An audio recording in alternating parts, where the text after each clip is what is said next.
We're still in conversation with Dr. Patterson. We just finished the rapid fire round, and here are the results. Even though the rapid fire round wasn't as rapid, but it was very interesting, I thought it was really good, and you totally deserve to win. You actually won, even though you didn't compete with someone else. I feel you actually did a great job. Competition when there's nobody to compete with. I mean, it's either you lose or win. You win, right? Exactly. But you actually did do a great job. And congratulations. Well, thank you. Congratulations for that. This is the last segment of the show, and we have a little surprise for you. So let's see what it is. We went around campus to ask students, faculty, and administrators what they thought of Dr. Patterson, and here's what they had to say. Yeah, I think Dr. Patterson is a very engaging teacher. He knows his stuff very well. And he always throws in these little quirks that make you laugh. So, Dr. Patterson is the advisor of the college players. And when I got to work with him for that, he was a really cool guy, very, very helpful. He was always willing to lend us a hand when we needed it and able to get us out of some pretty sticky situations. So he's a great man. I can say that I have known Dr. Gordon Patterson for about 25 years here at Florida Tech. It has been a privilege and an honor to consider him a friend and colleague. I have great respect for his work. I am pleased to say that I've been able to help him with some of his research, most recently that on the mosquito population and the Florida environment. I've never been quite sure what side he's coming down on in that particular battle.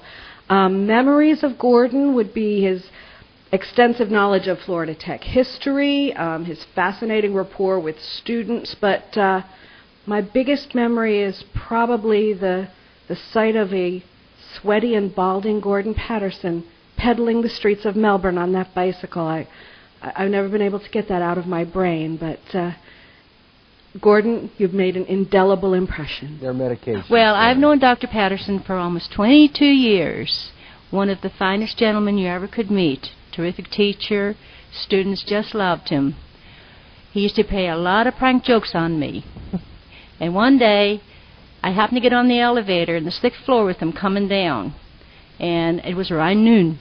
And we were standing, landed on the 1st floor. He pressed the red button halfway down, and the alarm went off. And whenever we got down to the 1st floor, the door opened, and here all these kids were standing looking at me.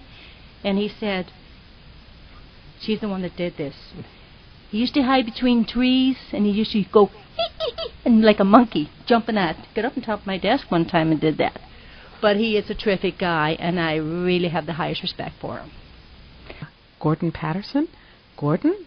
Yeah, Gordon. Oh, the mosquito man. Yeah, well, the dynamic man that knows anything and everything that you want to know about mosquitoes. He's a pleasure to have around. What a gentleman, Gordon. Nice to have you here.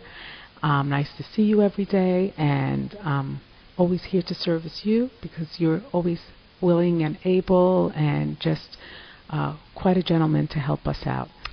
Dr. Patterson is a wonderful colleague, and of course he's a historian, as anything on our campus websites will tell you, but he's a wonderful storyteller and a fabulous person to just have around and representing Florida Tech history and Florida history in general.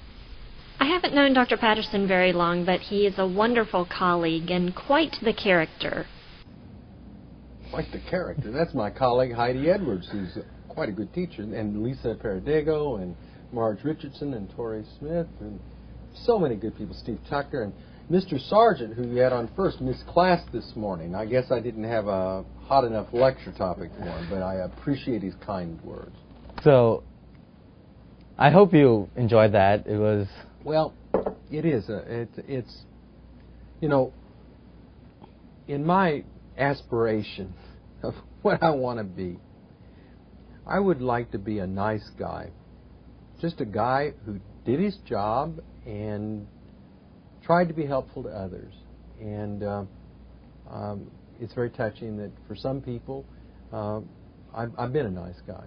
I don't want to be a general. I don't want to be an admiral. I don't want to be the president. Well, I wouldn't mind to be president of the United States for a short period of time. But that was very sweet of those folks. And Marge Richardson, if any individual has helped people on this campus. Marge, in that academic services, has helped innumerable students who've perhaps stubbed their toe on a course and need a little bit of help to get the course back going, and she's done that well.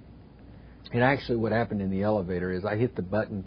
I had just seen Das Boot, and I was saying, let's pretend this is a submarine. Dive, dive, dive. And I wouldn't ever make it appear that Marge had pushed that button.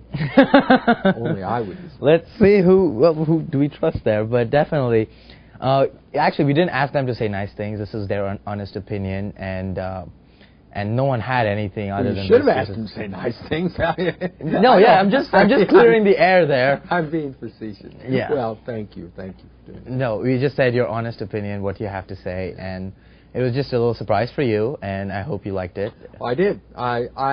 I thought Tori was going to tell the story. Back in 1992, I did a one-man show, a play. It was the 500th anniversary of Christopher Columbus, and I dressed up like the Admiral, and I was going to do this show at Gleason Auditorium on the 500th anniversary of Columbus's arrival.